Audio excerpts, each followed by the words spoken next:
One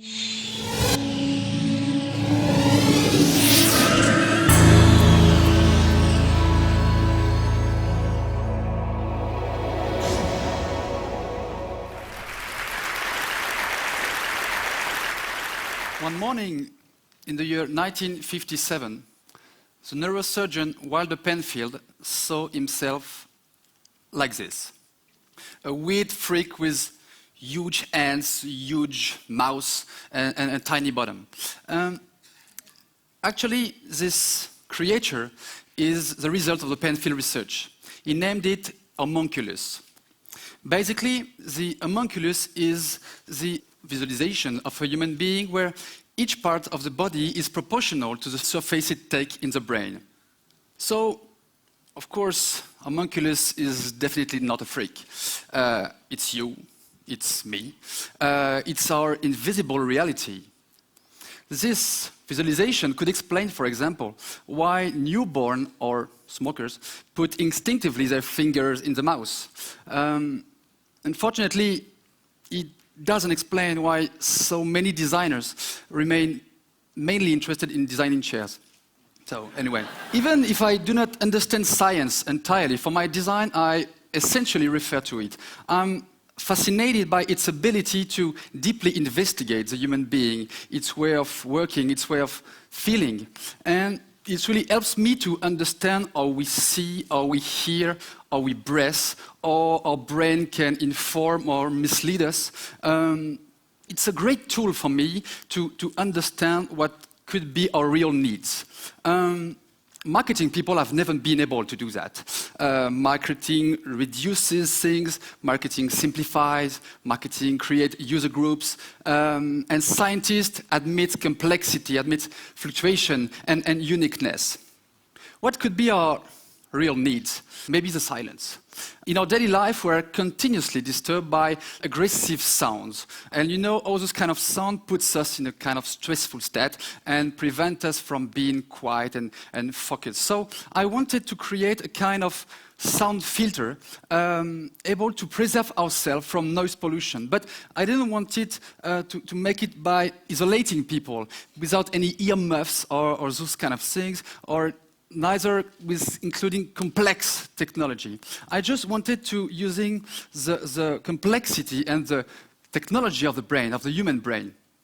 So I work with the white noise. DB is the name of the product, is basically a white noise diffuser. This is a white noise. The white noise is the sum of all frequencies that are audible by human being brought to the same intensity. And this noise is like a like that. And this noise is the most neutral, it's a perfect sound for our ears and our brain. So when you hear this sound, you feel like a kind of shelter, preserved from noise pollution. And when you hear the white noise, your brain is immediately focused on it and will do not be disturbed anymore by the other aggressive sound. It seems to be magic, but it's just physiologic. It's just in your brain and in mine, I hope. So in order to make this white noise a little bit active and reactive, I create a ball, a rolling ball, able to analyze and find where does the aggressive sound come from, and roll at home or at work, and towards the aggressive noise, and emit the white noise in order to neutralize it. It works.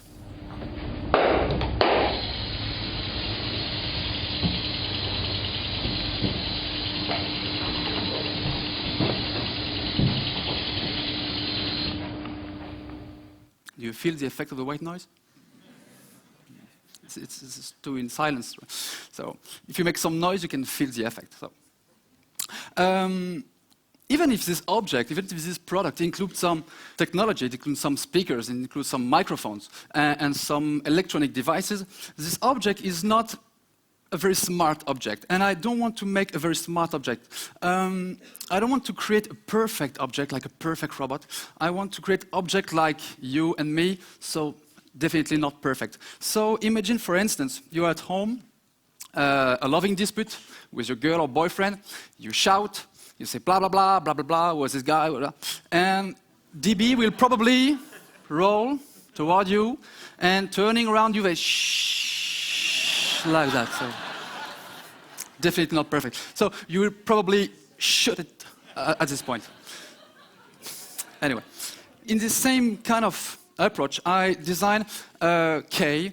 K is a daylight receiver transmitter. So this object is supposed to be displayed on your desk or on your piano, where you're supposed to spend most of your time in the day. And this object will be able to know exactly the quantity of light you received in the day and able to give you the quantity of light you need. This object is completely covered by fiber opticals, and the idea of those fiber opticals is to inform the object, for sure, but create the idea of an eye sensibility of the object. I want by this design, feel when you see it, you see instinctively this object seems to be very sensitive, very reactive, and this object knows better than you and probably before you what you really need. You have to know that the lack of daylight can provoke some problem of energy or problem of libido, so huge problem. Most of the project I work on, I lead in collaboration with scientists. I'm just a designer, so I need them so there can be some biologists, psychiatrists, mathematicians, and so on. And I submit them my intuitions, my hypotheses, my first ideas, and they react. They tell me what is possible, what is impossible, and together we improve the original concept and we build the project to the end. And this kind of relationship between designer and scientist start when I was at school. Indeed, in my studies, I was guinea pig for pharmaceutical industry. And the idea for me was, of course, I didn't do that for the sake of science progress. I just do that to make money. Anyway, this project or this experience made me start a new project on the design of medicine. You have to know that today, roughly 1 or 2 every drug pill is not taken correctly. So even if the active constituents in pharmaceuticals made constant progress in terms of chemistry, target, of stability, the behavior of the patient go more and more unstable. So we took too many of them. We took irregular dosage. We do not following instructions and so on. So I want to create new kind of medicine in order to create new kind of relationship between the patient and the treatment. So I turn traditional pills into this. I'm going to give you some example. This one is an antibiotic, and its purpose is to help patient to go to the end of the treatment. And the concept is to create a kind of onion, a kind of structure in layers. So you start with the darkest one, and you are helped to visualize the duration of the treatment, and you help to visualize the decrease of the infection. So the first day, this is a big one, and you have to peel and eat 1 layer a day, and your antibiotic goes smaller and clearer, and you're waiting for recovery as you would waiting for the Christmas day, and you follow your treatment like that. To the end of the treatment, and here you can get the white core, and it means, right, you are in the recovery. Thank you. This one is a third lung, a pharmaceutical device for long-term asthma treatment. I designed it to help kids to following the treatment. So the idea of this one is to create a relationship between the patient and the treatment, but a relationship of dependency. But in this case, this is not the medication that is dependent on the patient. This is the kids will feel the therapeutic object need him. So the idea is all night long, the elastic skin of the third lung will slowly inflate itself, including air and molecules for sure. And when the kids wake up, he can see the object need him, and he take it into his mouth and breathes the air it contains. So by this way, the kid to take care of himself is to take care of his living object. And he do not feel anymore, it relies on asthma treatment if the asthma treatment needs him.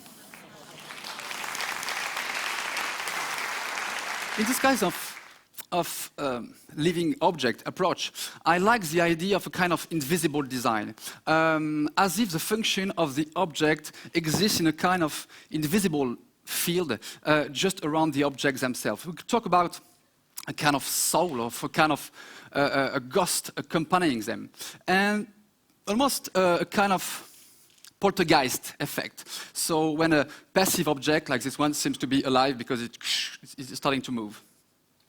And I remember an exhibition design I made for John Meda and for the Fondation Cartier in Paris. And John Meda was supposed to show several graphic animation in this exhibition. And my idea for the exhibition design was to create a real Pong game like this one. And the idea was to create some self-moving benches in the main exhibition room, so the living benches would be exactly like the ball. And John was so excited by this idea. So he told me, okay, let's go. I remember the day of the opening. I was a little bit late. When I bring the 10 living and self-moving benches in the exhibition room, John was just beside me and was like that. And he told me after a long silence, I wonder, Mathieu, if people won't be more fascinated by your benches than by my videos. It would be a great honor, a great compliment for me if he hadn't decided to take all them off 2 hours before the opening. So, it was a huge tragedy. I guess you won't be surprised if I tell you that Pinocchio is one of my great influence. Pinocchio is probably one of my best design product, my favorite one, because it's a kind of object with a conscience, able to be modified by its surrounding and able to modify it as well. The other great influence is mines cannery. In coal mines, this cannery was supposed to be close to the miners and was singing all day long. And when it stopped, it means it just died. So this cannery was a living alarm, and very efficient one, and a very natural technology in order to say to the miners, the air is too bad, you have to go out in emergency. So it's for me a great product. And I tried to design a kind of cannery. Andrea is one. Andrea is a living air filter that absorbs toxic gases from air-contaminated indoor air. So it uses some plants to do this job, selected for their gas filtering ability. You have to know, or you probably already know, that indoor air pollution is more toxic than outdoor one. So what I'm talking to you, the seat you are sit on are currently emitting some invisible and odorless toxic gas. Sorry for that. So you are currently breathing formaldehyde. This is the same for me with the carpet. And this is exactly the same at home, because all the product we get constantly give away the volatile components of which they're made of. So let's have a look at your home.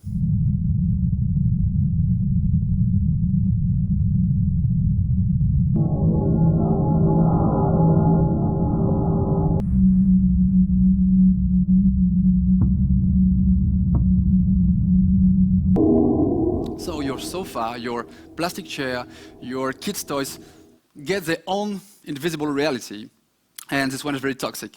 This is the reason why I created with David Edwards, a scientist of Harvard University, an object able to absorb the toxic elements using those kind of plants, but the idea is to force the air to go in the effective part of the plants, because the roots of the plant are not very effective. Bill Volveton from NASA analyzed it carefully in 70s. So the idea is to create an object able to force the air and to be in contact at the right speed, at the right place, in all the effective part of the plant. So this is the final object. It will be launched next September.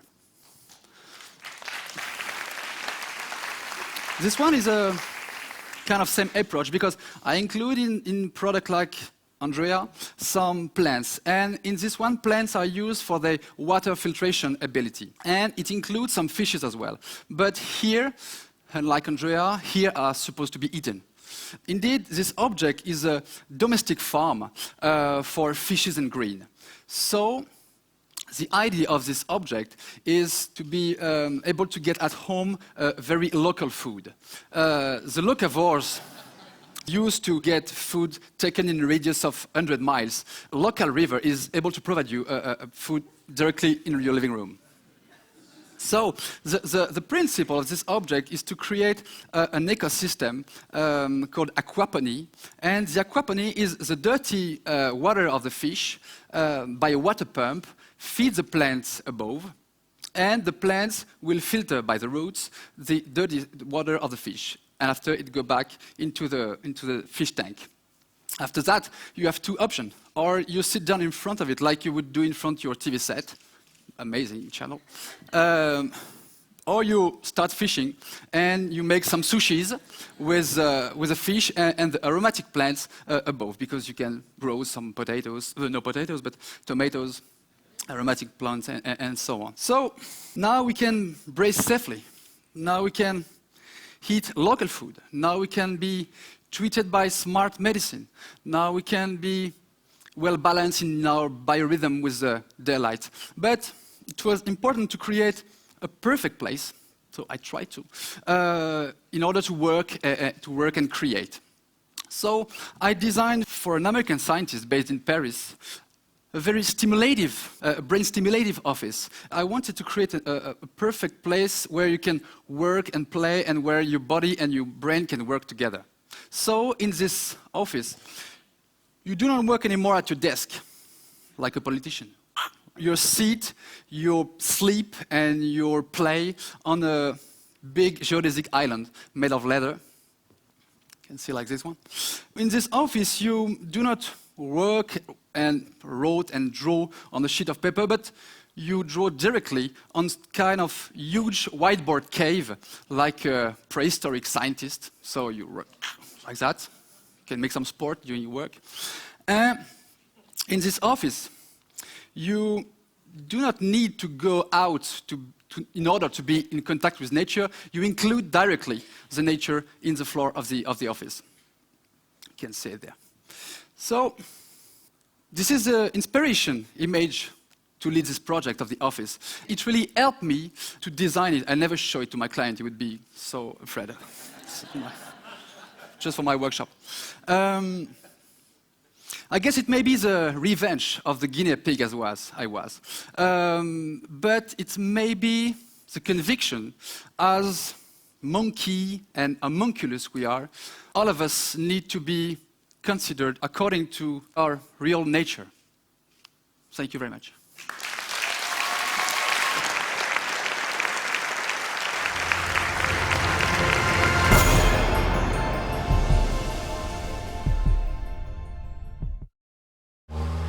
Traffic is a global epidemic. US traffic is creating 45% of the world's air pollution. In the UK, time wasted in traffic costs 20 billion a year. Would you pay for cleaner air and a faster commute? Stockholm put it to a vote. I voted for it, yes. I voted for it. I vote for it. We're not old enough to vote. We had to do something in Stockholm to improve the environment and to get a better flow in the traffic. We put a price on taking your car into the central parts of Stockholm, and we call that congestion charges. If you start a system like this and it doesn't work on the first day, then you will be in big trouble. It must be perfect from day one. There are 18 entry gates to the city. Each is equipped with cameras. Pictures are taken of the rear and front license plates. These pictures are sent to a central system that identifies the license plates and makes sure that the right person pays for the right passages. One of the obstacles we overcame was the OCR, the optical character reading of the license plate. We went out to IBM's global organization and the R&D centers and find a very good software we could use, and we managed to implement it in 2 months' time. This is the heart of the system where all images and passages are being processed. Over 99% of all pictures are correctly identified. That's nice. This is how it should be all the time. Behind me you can see the traffic, and the clock is 6 p.m. Before we had the congestion charging, the traffic was queuing up at this time of the day. Jag tycker det är en bra idé. I think it's a good idea because I think that we should take care of the environment in the city. The traffic went down with about 22% and the air pollution was about 14% better. It's a huge international interest from different parts of the world, from the United States, from Latin America, from China, and it's really a pleasure to tell people not what we are planning to do, but what we actually have done in Stockholm. I voted for it, yes I did. Not my husband, so but I did. I think he is not thinking like me for the future. I'm thinking for the children and the grandchildren.